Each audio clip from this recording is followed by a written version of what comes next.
Welcome back. It's been a hot minute, but let's welcome everyone back to the Sure Buddy podcast here. What's going on, Jay? Not a whole lot, man. Good to be back in it with you. Hopefully get a little bit more consistent, start discussing sports now that football's back, baseball is about to enter the postseason, and we're almost going to get basketball back. Yeah, but let's just dive right into it. We're a quarter way into the NFL season. I really want to focus this video on just discussing who are the legitimate contenders in the AFC. And I'll give you some teams and you give me your thoughts. Okay, let's do it. Let's talk about All right, let's go with the only undefeated team in the AFC, the Buffalo Bills. them.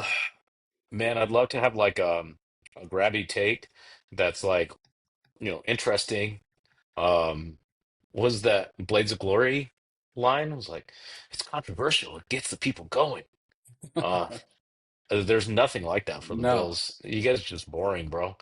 Um, I think the Bills are like kind of like the AFC, I guess the football version of the Spurs. Just, fundamentally sound. They run the ball well. They pass well enough.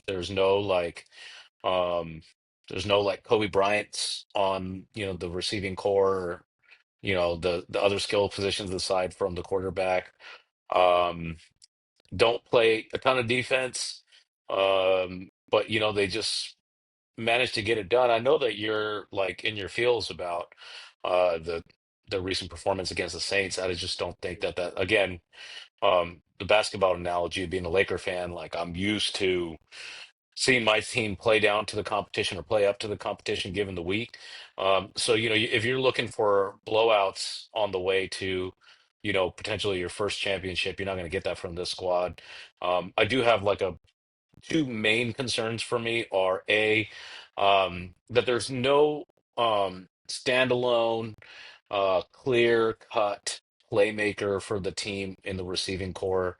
Dalton Kincaid might have been a pretty big miss by you guys in the draft. If you guys had gone somewhere else and waited another year to pick up your tight end, that might have ended up being really beneficial for you.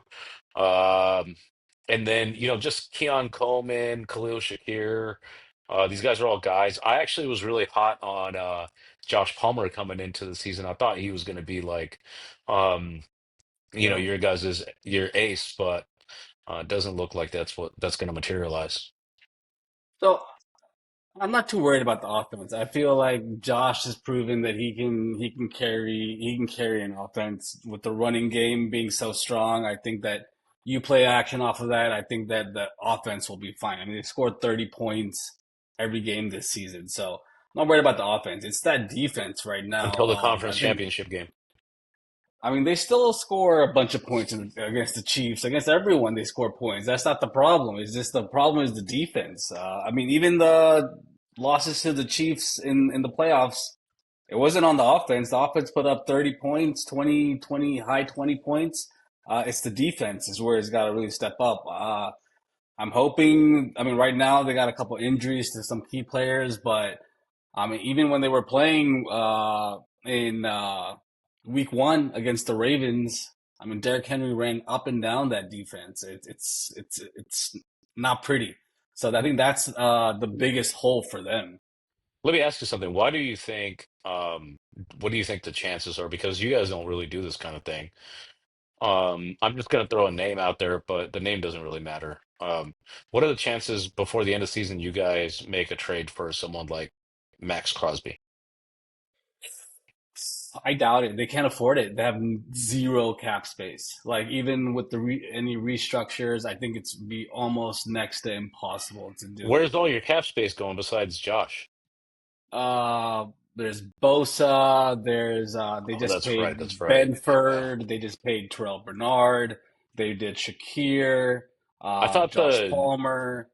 I I mean, thought they're all. the Terrell Bernard contract was interesting. I mean, But he comes in clutch. I mean, I think he's had two turnovers. He's created two turnovers in the fourth quarter of the Jets game and the and the Miami game where he sealed it with that interception. So the problem is the linebackers are also kind of small. They're not like big hulking linebackers like the But fat the Roquans and stuff like that. So the difference between you guys and let's just say the Eagles, like Howie Roseman just finds Jags that can do the exact same thing that you just described Terrell Bernard yeah, doing.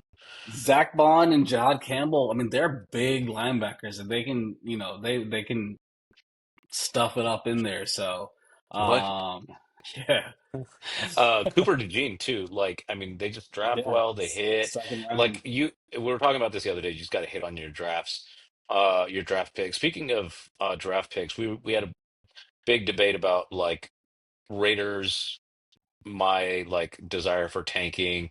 One of the like counterpoints was like, dude, real like good, like legit good teams. They don't draft high, blah blah blah. The next team that we wanted to discuss was the Chiefs. Another team that like, okay, so the case for and against tanking, right? So they haven't had a high draft pick in years, um, late round, and even then they kind of like, thanks to you guys, sometimes they end up getting some great players because you guys love to trade your draft picks to them, Yeah. or your draft position. And even despite that, right? Um, a team that's generally like quite devoid of talent outside of Patrick Mahomes on offense. What do you make of that? What do you make of their chances?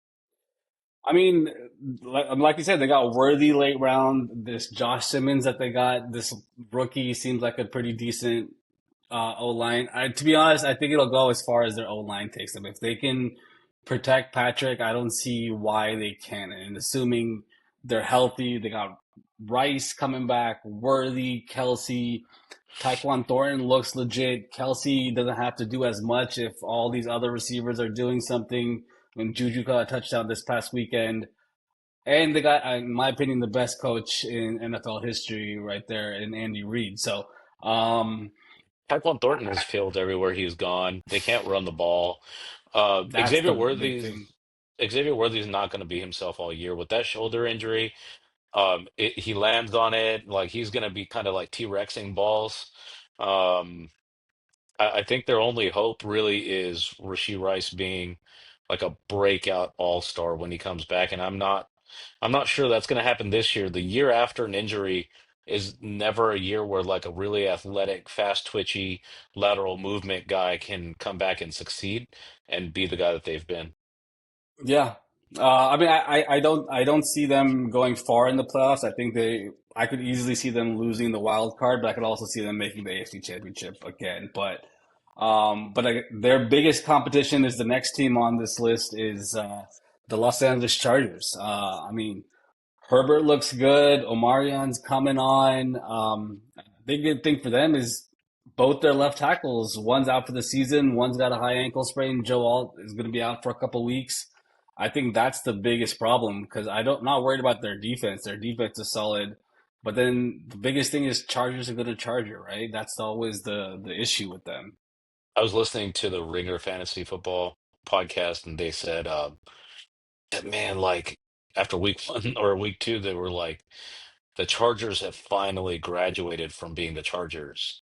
Um, and then after the Giants game, they were like, no, they're still the No, Chargers. But I don't think that was Justin Herbert looked like a fucking stud week one, and since then, not so good. Like I mean, he's made some really on time throws. He hasn't had errant plays.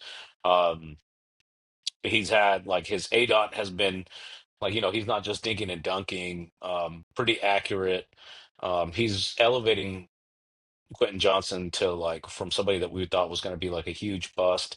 He's turning him into Devontae Adams, 2.0 because the same thing that happened. But um, I guess it depends on what happens with Joe Alt's injury. Um, he may have gotten Joe Alt deleted. Um, um, but they already had, I don't remember who it was, but they had shifted Joe Alt to fill or to accommodate for a previous injury on their line. Um, so at the end of the day, I mean, they got a great defense, but I fear that with the amount of pressure that Herbert's under right now, if he doesn't start getting out of the pocket and getting mobile again like he did week one, Yeah. for some reason he stopped doing that the last couple weeks. If he wants to just sit back in the pocket and be comfortable, they're not going to. It's just not going to happen for them that way. I still see the AFC Conference Championship coming down to a rematch of the Bills versus the Chiefs. Man, my blood pressure can't take that shit. But the thing is, because Joe Alt was supposed to be their starting right tackle, so that would have a backup playing right tackle right now.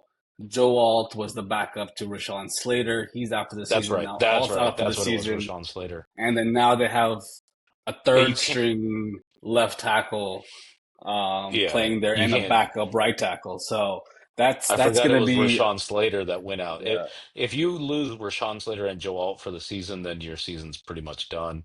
yeah. But I don't know. It depends on how well they lost Najee.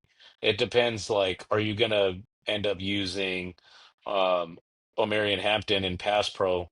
I don't know how good he is at it. He's big, but you're Yeah, gonna end up needing to. He's gonna have to be a fucking pass pro stud if they yeah. want to be able to compete in the postseason. All right, and last but not least, those upstart, plucky Indianapolis Colts, led by Indiana Jones. What's your thoughts, Jay? Come on, dude. Look, their defenses looks good. Jonathan Taylor looks. I mean, he's bound to get injured with some kind of ankle injury, but he's looking Exactly. good. And the Daniel, stud of Da- all studs, Tyler Warren. I think Indiana Jones becomes Danny Dimes by Okay, week 7. I think Jonathan Taylor, my fantasy team is desperate in the Sure Buddy League. And I would never, the only player I think that's worthwhile that I have not sent a trade offer for, two of them is CMC and Jonathan Taylor. Why do you think that is? because they're bound to get hurt all the time. I mean, It's CMC with the usage he has, he's gonna fall apart. And then Jonathan and Taylor just has that wicked high ankle sprain every single year. every single he hurt his neck in game one, which is like low key flying under the radar, not being talked about. And so that's something to monitor. I want to believe in them. It just makes me really feel bad for Anthony Richardson. Like, dude, how bad is this fucking guy? Like, how ass is Anthony Richardson? If like they were one of the worst teams last year, they add a tight end, and then all of a sudden we're talking about them as like a potential like AFC winner by No, adding but fucking Daniel Jones. Like Daniel Jones, the guy that almost got Joe Shane and Brian Daboll fired, and like driven out of New York with pitchforks, is that much better than Anthony Richardson? How ass is he, Anthony Richardson? you just need to have a threat that you can complete a pass, right? I mean, that's the same thing that Justin Fields has a problem. Like, no one believes that you can carry a game by passing the ball, and so people just load the box, and then Jonathan Taylor goes out the window, and then what? Then you relying on inaccurate passes. You know what their highlight is though for me? Their defense is great. Kenny Moore, like, dude, that guy's a fucking. Their defense is kind of similar to the Chargers' defensive personnel for me. Like Kenny Moore really strikes me as like a Derwin James 2.0. Zaire Franklin is, I think, one of the best linebackers we've ever seen, and somehow he's just not that popular. Is EJ Speed still with them, or did he No, he went to move? Houston. He went to Houston with, yeah, that's right. But the I, things I I he would hasn't do performed well there, but I thought EJ Speed was great. I wish they had kept him. the things I would do for their secondary, they have Nick Cross, who's a Nick stud. Cross is also a stud. Cam Bynum is great. And then they signed Charvarius Ward. They have Xavier Howard as the other one who's, Ward has been whatever. really But quiet since he's gotten there. Xavier Howard, dude, that is probably the most talented secondary aside from the Eagles in the NFL. yeah, It's a great secondary, and they have DeForest Buckner still there. I mean, they have Leatu Latu, who was a first round pick a couple years ago, Damn, that's a and great so defense, bro. yeah, it's a really good defense. So I think that can carry them a long way. Their O line is still pretty solid as long as they don't have injuries. But there's similar issues. Like I mean, they're kind of built like the Bills in a way where they have a great running back, and then they have a Pittman Jr., Alec Pierce, Josh Downs. I mean, how different are they than Coleman, Shakir, and Josh Palmer? Right? Actually, I think those guys are pretty better. similar. I think the They Colts may receivers be, are better. but then Josh Allen's way better than Daniel Yeah, Jones, yeah. so that's where Alec it Pierce might evens be out. better. I think Alec Pierce, who's like their third receiver, might be better than any of your receivers. I mean, assuming he can stay healthy, he's out for concussions again. Well, But yeah. I mean, yeah, that's a whole nother story. Speaking of Super Bowl contenders in the AFC, we didn't discuss the Raiders, so did we? oh, I mean, it depends. Gino's still the quarterback for the Raiders and still throwing picks, but hey, Genti looked good, man. He had his Michael Myers stance back. He looked explosive. Uh, I I think think I Bowers just think needs to get healthy also. I mean, I think honestly, if the you and Raiders kind of I think if you and I lined up split back against the Bears, we would look great. I don't know about all that, bro. But I still think that the sad for you, I think the Raiders will do just good enough to fuck them up, fuck Yeah, themselves to exactly. getting a good Yeah, draft pick. I think they'll win yeah. 7 games. That's fine. I mean, next year we probably need to just go in on defense and offensive line in the Yeah, first 5 rounds, so it's fine. And no, all no, it all doesn't seven matter. picks.